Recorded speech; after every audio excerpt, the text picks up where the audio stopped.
Trojan family, Trojan family, Trojan family, Trojan family, what's up? USCJ, we here. Listen, first and foremost, I want to say this. This has been only 2 months, and to God be the glory.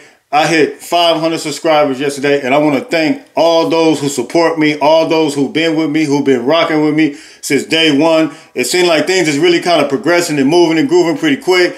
And before I know it, I woke up yesterday and realized it's 500 subscribers. So listen, I want to thank all those who support and continue to like, share, subscribe. Continue to hit that like button. Continue to hit the share button. It's USCJ32 on Instagram. Follow me on there. And like I said before, you guys can message me whenever you guys feel free, and I'll get back with you ASAP. Listen, do you guys think, I had a couple people inbox me and say they're ready for me to go live. You guys ready to go live? Let me know. Hit me in the comment section. We're ready to do some live videos. As you guys know, most of you guys know that during the football season after spring, that's kind of like a dead period. You got player workouts, player ran workouts and things of that nature. But we can get into some topics. We can get into the, during the dead period to carry us through the summer, because we all know there's going to be go time come end of July, beginning of August. We know everything's going to be on and popping then. But until then, we're going to carry you through, and we're going to come with the topics. So, man, let me know in the comment section.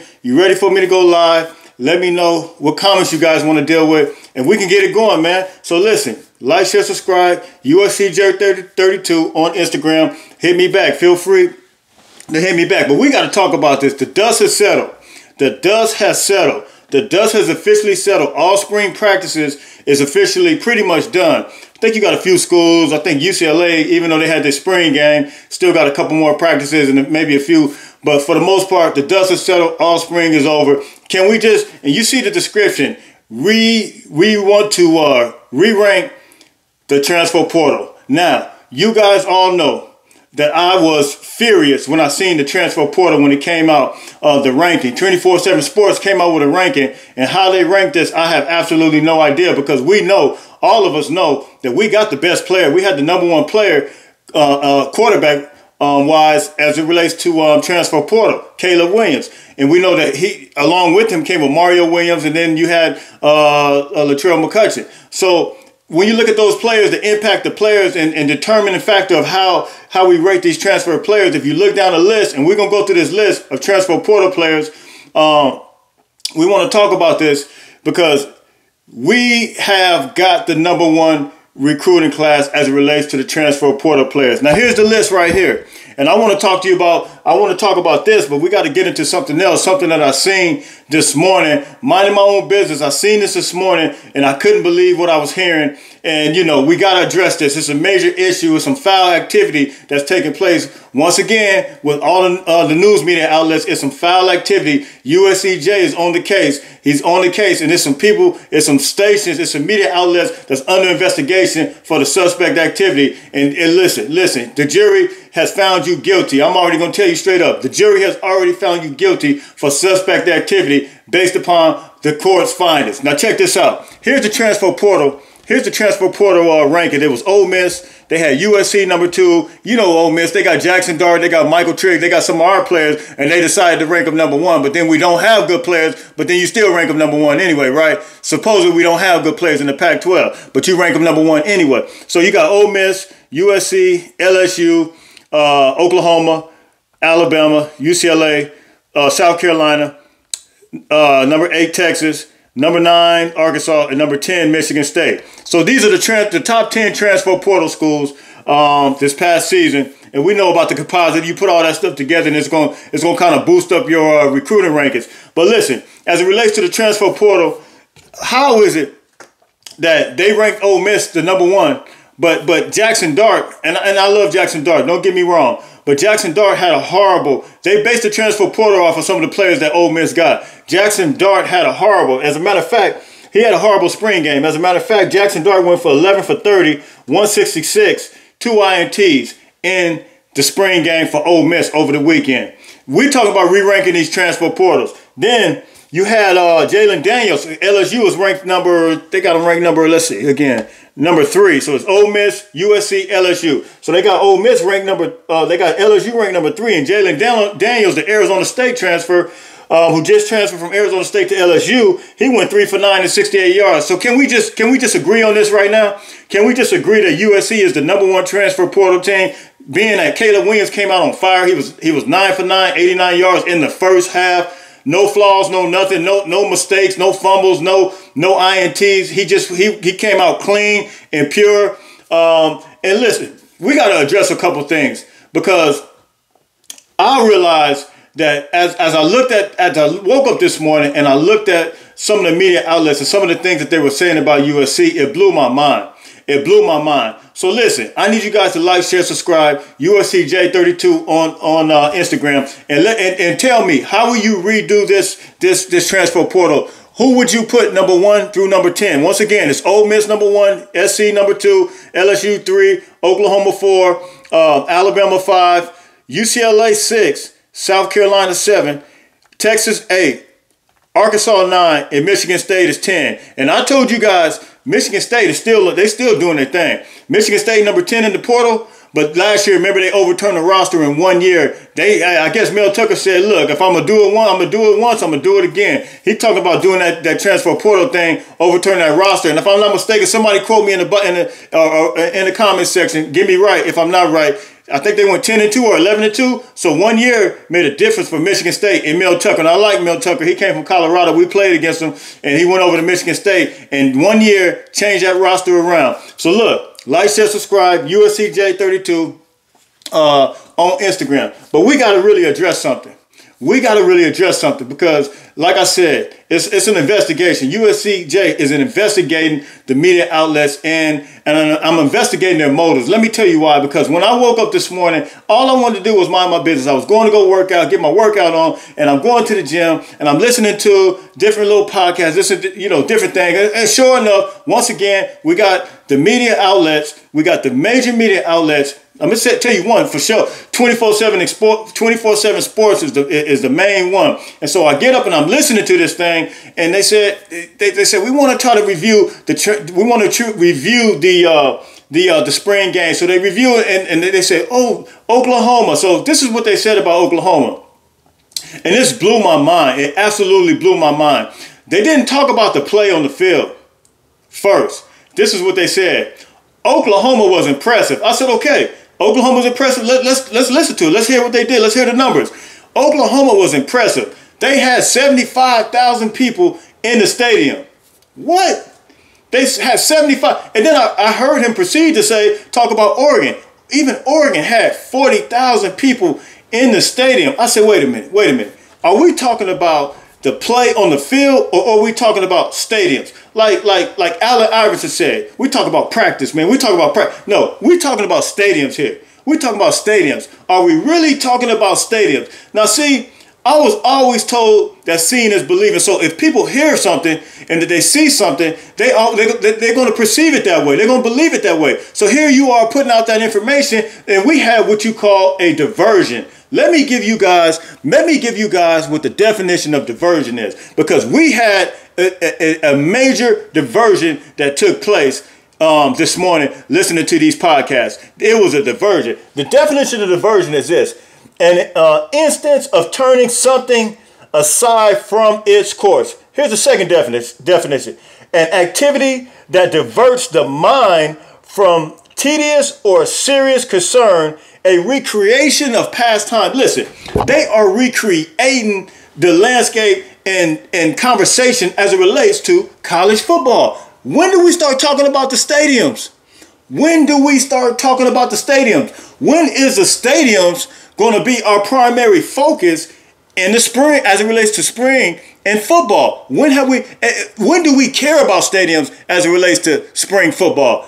That's the first time I have ever heard anything about a stadium in college football. We're not even talking about the game itself. We're talking about stadiums. And so I'm listening to this guy. He goes on to talk about this. But here's the ironic thing. And I want to know if you guys notice this. Like, share, subscribe. Hit me in the comment section. Tell me if you guys notice this. So they proceed to talk about the stadium, and then they proceed to say, Oregon Bo Nix, he came from the SEC, so of course they're going to say that. Oregon Bo Nix was explosive. He drove down the field with an explosive play. Then they said the same thing with Oklahoma guy. Dylan Gabriel came from UCF, and I actually like him. He was explosive. Now, I want you to guys realize and remember this. Dillon Gabriel, as he was playing with Oklahoma over the past weekend in the spring game, he came down, first play of the game, well, first drive or the first play of the game, dime piece, just draw down the field. So nobody says nothing about their DBs getting burnt. Nobody says nothing about Oregon DBs getting burnt. But it's Bo Nix, it's Dillon Gabriel, it's all these guys making explosive plays. But when it comes to us, USC needs to change their defense. USC was going to have to improve on their defense. You see the hypocrisy? So with us, it's an explosive offense, but with us, it's a bad defense. Which one is it, man? You can't have your cake and eat it too, man. I mean, you can't tell me we didn't come out explosive. Caleb Williams came out 9 for 9, 89 yards. Travis Dye ran probably like 30 yards a pop. First plays of the game. Darwin Barlow, Austin Jones. But for us, it's we need a good defense. And we don't have a defense. But for them, they have explosive plays. And so I'm listening to this. I'm listening to this stuff this morning. I said the hypocrisy. But see, USCJ's going to catch that. USCJ's going to catch that. We're not even about to let that happen. We're not even about to let that crack. You're not about to get this by my head, man, because this is called reverse psychology. See, you want people to think. You want people to perceive that we are a certain conference like this and that we're not going to have a good defense. But I seen a defense from USC that was attacking the ball. I seen Romello Height that came from Auburn, number 2. I seen Romello Height get down there and attacking the ball. I went back and watched the defensive highlights. I seen him flying across the field, tackling the ball. I seen Corey Foreman. And if you remember, we seen Leonard Williams, our ex-defensive tackle, who was the #1 player picked in the draft a few years ago. He didn't even know Corey Foreman's name. He said, as they were interviewing, and they wanted to know his perspective on the spring game. They said, oh, number 0 was doing his thing. He was moving and grooving. You know who number 0 is? That was Corey Foreman. So now we got Romello Height and Corey Foreman. You know, this is a defensive tackle that's in the league right now. So sure enough, he knows some talent, right?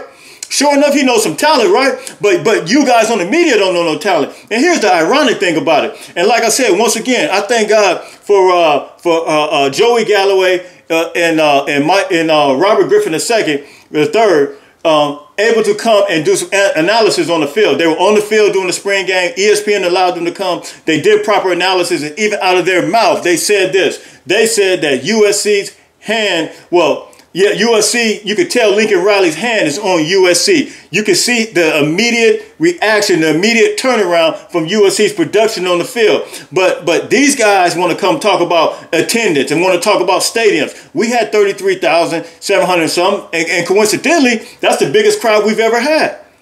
Even under Pete Carroll, they said since the 90s, that's the biggest crowd we've ever had. But you guys want to talk about what's impressive. What's impressive is the attendance. But you don't want to talk about what's really impressive, which is what Miller Moss. Miller Moss went 15 for 20, 169 yards. Caleb went 10 for 12, 98 yards. But you guys don't want to talk about that. I didn't hear you guys say nothing about Ole Miss. I didn't hear you say a whole lot about LSU. You know why? Because they did garbage over the weekend. They were just mediocre over the weekend. But this is the type of stuff that we have to deal with, man. Like, share, subscribe. USCJ32. See, we here to catch all the bad news, man, and all the news that they try to turn against us. And we here to attack it, because we know no longer are we going to allow. This is a platform to combat that. This is a platform to go against that, because we are not going to accept just any old thing anymore. We have momentum, and we don't want our fans to get contaminated with this stuff in their ears. We don't want no contamination. We bleeding out all the contaminations right now. So listen, man, I need you guys to like, share, subscribe.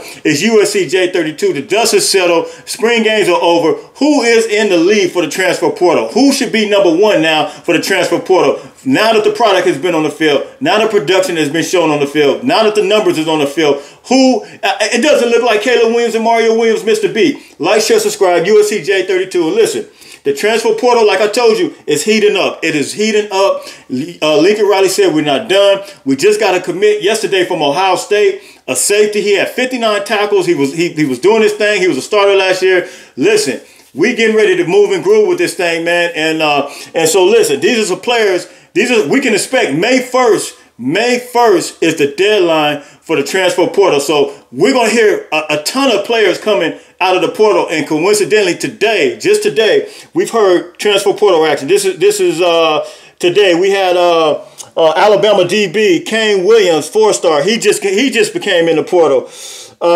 We've had Ohio State receiver today, Mr. Cody Jackson, 4-star. He entered the portal today.